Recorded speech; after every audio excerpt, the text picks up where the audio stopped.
అనగా 8వ తారీఖు జనవరి 8 మాకు తెలంగాణ మెడికల్ వచ్చింది.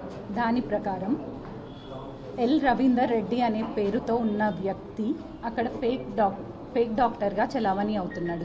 స్టార్ హాస్పిటల్స్, గోదాం రోడ్లో ఉన్న స్టార్ హాస్పిటల్స్లో ఫేక్ డాక్టర్గా చలామణి అవుతున్నాడు అని చెప్పేసి మాకు కంప్లైంట్ వచ్చింది. వెంటనే టౌన్ సిఐ అండ్ ఎస్ఐలు దాని మీద దర్యాప్తు చేయడం జరిగింది.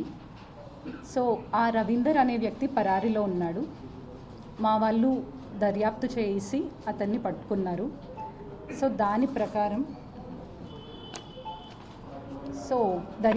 దర్యాప్తులో తేలింది ఏంటంటే ఈ నిందితుడు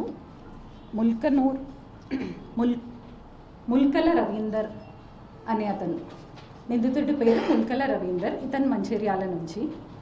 సో ఇతను MBBS పాస్ అవ్వలేదు, కానీ ఆన్లైన్లో ఇతని పేరుకి దగ్గరగా ఉన్న డాక్టర్ల సర్టిఫికెట్లు అవి చూసి ఒక డాక్టర్ ఎల్ రవీందర్ రెడ్డి అనే పేరు తన పేరుకి దగ్గరగా ఉంది అని చెప్పేసి ఆ సర్టిఫికెట్ క్రియేట్ చేసుకొని, ఫేక్ సర్టిఫికెట్ క్రియేట్ చేసుకొని and fake Aadhaar card create చేసుకొని గత 2 ఏళ్లుగా ఫేక్ డాక్టర్గా చలామణి అవుతున్నాడు. అయితే ఇతను స్టార్ హాస్పిటల్లో కొన్ని రోజులు, అలాగే ఆరోగ్య హాస్పిటల్లో కొన్ని నెలలు అండ్ భీమరాజు హాస్పిటల్ లింగంపేటలో కొన్ని నెలలు MBBS MD జనరల్ మెడిసిన్ పీడియాట్రిషియన్గా చలామణి అయ్యాడు. అండ్ రీసెంట్గా షణ్ముఖ హాస్పిటల్ నందు పీడియాట్రిషియన్గా జాయిన్ అవ్వడానికి 2 లక్షలు తీసుకున్నాడు.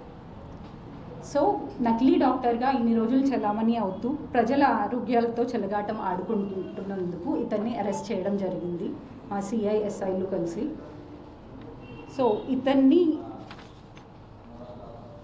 Crime number 11 of 2025 under section 3184, 338, 336 of 3, 340 of 2, 319 of 2 of BNS ఈ సెక్షన్ల ప్రకారం అరెస్ట్ చేయడం జరిగింది.